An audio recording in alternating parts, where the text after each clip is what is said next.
What's up everybody? Welcome back, it's Philippe, again with another video. If you're new to the channel, welcome to my humble house. Bem-vindos à minha casa, as we say in Portuguese. Grab a chair, there's beer in the fridge, enjoy. If you're already part of the family, welcome back. Now, I've seen a lot of comments from some of you guys, already spoken to some of you as well. It's amazing, this community. I'm really stoked with my channel. It's 2 months old already, over 2 months now actually. And I'm absolutely mind blown with all the support and the nice comments and the private messages and everything else that I've been getting through my Instagram and my YouTube channel and all of that. Thank you so much. So welcome back, and make sure you say hi in that comment section. Just wave and I'll wave back. All right. Now, today I'm going to be talking about giving some quick tips about how you can make a cover for YouTube and how quickly you can actually do this. One of you guys actually sent me a message through my Instagram saying, giving me the idea to do actually this type of video. So I thought, why not? Okay, so the cover that we're looking to do today is going to be from one of my favorite bands of all time, Killswitch Engage. If you guys have ever heard any of my music, you'll hear Killswitch Engage a lot in there. Gosh, I'm such a fanboy. So the very first thing you need to do is you need to go and search for the MIDI file of that song. And MIDI stands for what? Musical Instrument Digital Interface. Blah, blah, blah. Doesn't matter. Okay, it's basically just a format that tells the computer how to play an instrument. So once you have the MIDI file, what you need to do next is you need to import it into a DAW. Now, like I said before, the DAW that I use is Cubase 9. I'm pretty sure any DAW these days has the ability to import a MIDI file. And that's it, like very simply, you got all of the tracks that make up the song. Okay, let's just give it a listen. Right, so it sounds incredibly slow. So basically you need to figure out the BPM that the song is in. And again, Google is your friend. Just open up Google, type my curse, BPM. There we go, 178 beats per minute, and the time signature is 3/4. Let's start with the drums. Most of you guys watching this are not drummers. If we just solo here the drum kit, we're gonna be listening.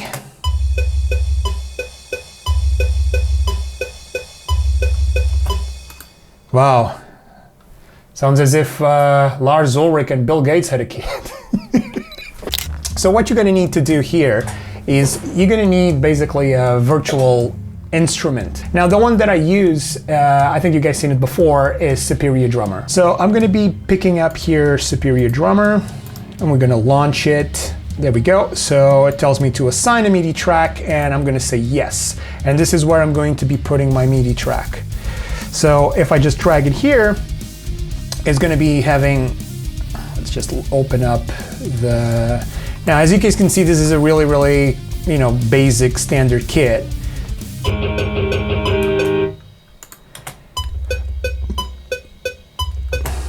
The good thing about Superior Drummer, this is what I really like about this here, is that allows me to basically just very quickly load a nice preset. And the presets that this comes with are just amazing. I love the one from Andy Snip here, because it gives you a kick-ass drum kit. It's loading, but look at the sound of this already. Which is sounding great out of the box. So if we just listen to it now,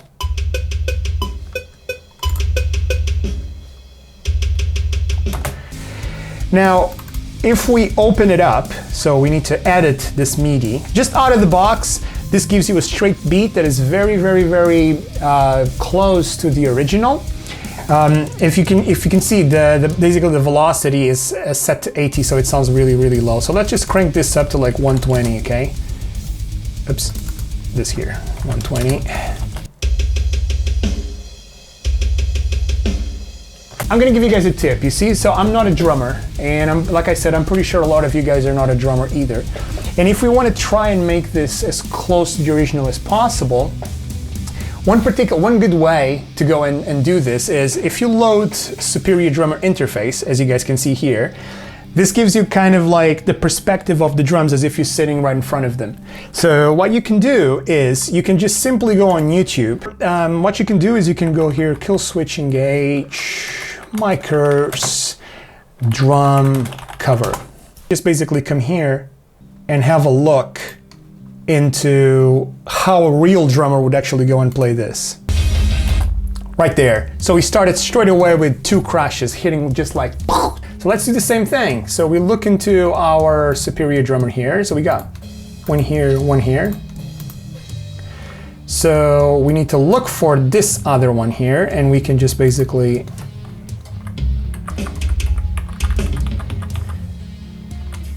program this. So there you go. Let's solo it. Let's put 1. Yeah, 100's fine. Leave it 100. So let's put another one here. Now, obviously, remember that a drummer only has 2 arms and 2 legs, unless, of course, if he's Mike Portnoy. Just remember, like, for example, here, there's a snare and there's a cymbal. So if I put something else, it means he would have to play with his mouth, you know, which is not very helpful.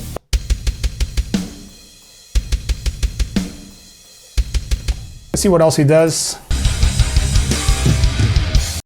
Okay, so as you can see over there, you went straight into the toms, right? So on this part here, so maybe we can use some more floor toms. Okay, now another thing you might want to look into here is that the drums are sounding like incredibly robotic. But I can give you a really couple of quick pointers that help humanize this a little bit more. So one thing that you can do is here in Cubase, you have like the quantize ability. So in here we have 8 notes. This is set up to 8 notes. So if we open the quantizing, I've actually put the swing already in previous parts to 30%. And basically swing, what swing means is swing is the feel, okay? The human factor, you know? So, you know, you basically can just pick up like here the kick and the snare, and then you can go into here, you can put 30, which is 30, probably put a bit more, maybe 34, 35. It moved them a little bit. So if we go and zoom, they're not perfectly, you know, in the beat. So that it gives a little bit more groove. So let's just hear this now. Let me just actually just mute it and so we can hear it.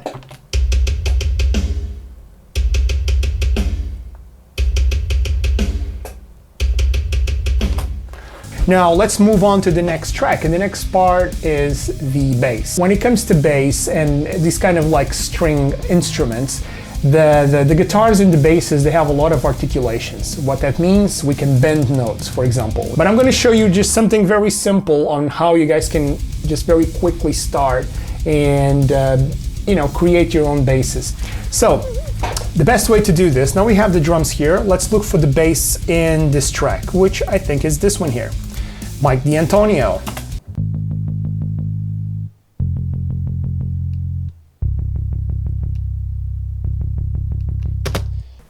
The only VST that I found, that I could use is this, it's called Ample Sounds Ray 2, is this one here.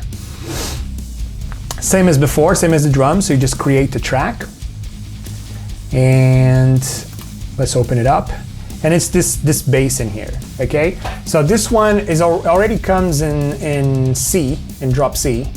And it's a 5-string bass. Right, so if we go back to this, so if we hear this, so let's just solo this part here and drag this onto here. Okay, now the problem is in here, the tuning is very low, and our bass, I think it starts from a C1. So what we can do is we can basically pick all of this up.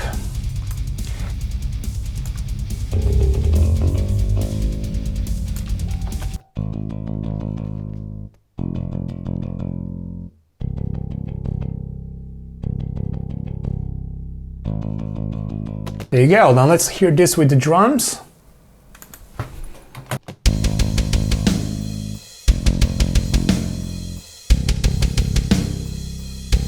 Another very common technique that people do is they basically double the bass. You know, they double the bass track to make it heavier. Because here we only have a clean bass playing along. Now, a really cool trick that my brother actually taught me, my brother's a real producer actually, not like me, I'm like a Walmart producer, you know, but anyway, a really cool trick that he taught me is that basically you can select the waveform. So I'm just going to select just this little bit here because it's the bit that we're working on. And what you can do is you basically go on and you export this as a WAV file, okay? And what this allows you to do is allows you to actually work in the WAV domain, okay? So rather than working in the MIDI domain, you can work with a real WAV file. So what this is going to do is this is going to export and place it in my DAW. So how do you do this? So in Cubase it's very simple. You just put mono down mix. So you take this here and you take pool and audio tracker. And then you tell a path where you want this to go. In this case, I just have the desktop just for this tutorial. And I just named it bass. Let's just put bass wave verse, for example. You could do this for the whole thing. Now, remember, once you bounce this waveform is immutable, okay? You will not be able to make any adjustments, and if you make any adjustments to the MIDI, it's not going to be reflected in that wave file. You have to bounce it again. And it's going to ask me if I want to copy. I'm going to copy it, and there you go. Now that we have this wave file here, this waveform, what we can do is you can treat it like if it was any other normal waveform. So what we can do is we can basically go here, edit this, and treat it like a normal bass. So let's just loop this here. Kill the drums. And let's put a high pass filter or a low pass filter. A little bit of this.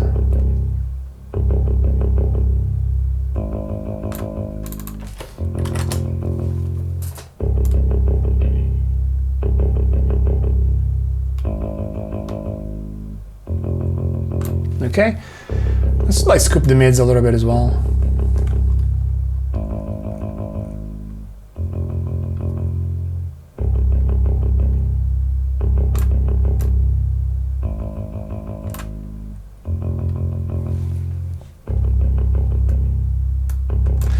And let's just put like a, I don't know, a compressor on top of this as well.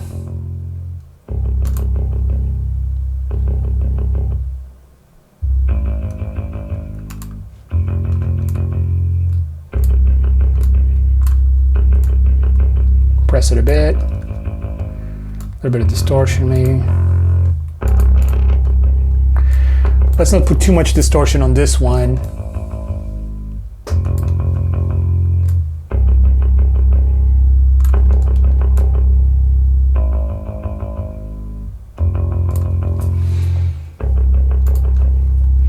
And another thing that we can do is let's add a VST. So I just loaded like a VST here, and I have this bass man here.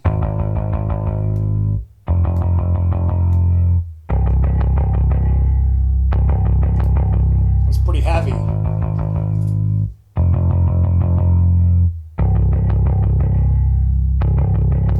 Let's hear it with the drums.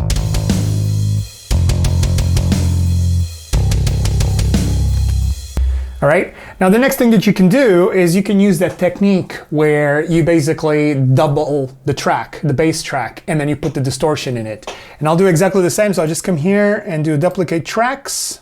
The next thing that you need to do is you basically need to go in, you know, and buy as effect or whatever guitar plugin you might use. There's a bunch of free ones as well online. Just need to do a quick Google on it.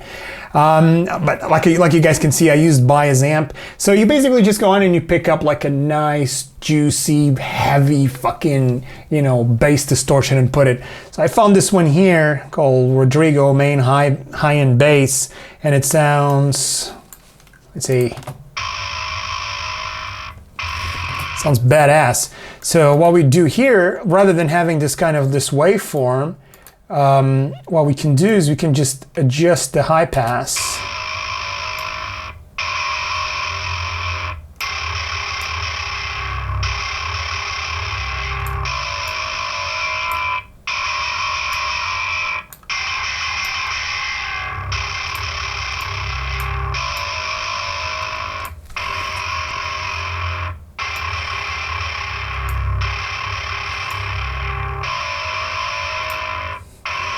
Just leave it like nice and dirty. And then what you do is you basically mix these two together. Just go here.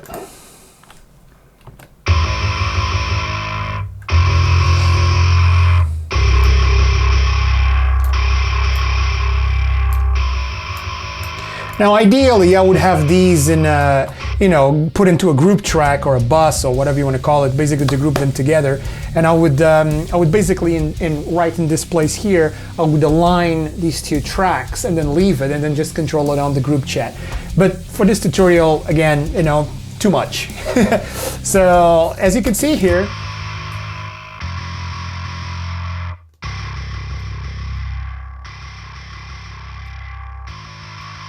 go to the drums.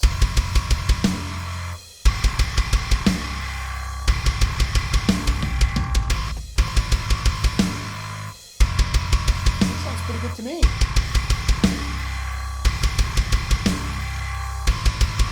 Just that this snare is continues to sound a bit like Lars Ulrich.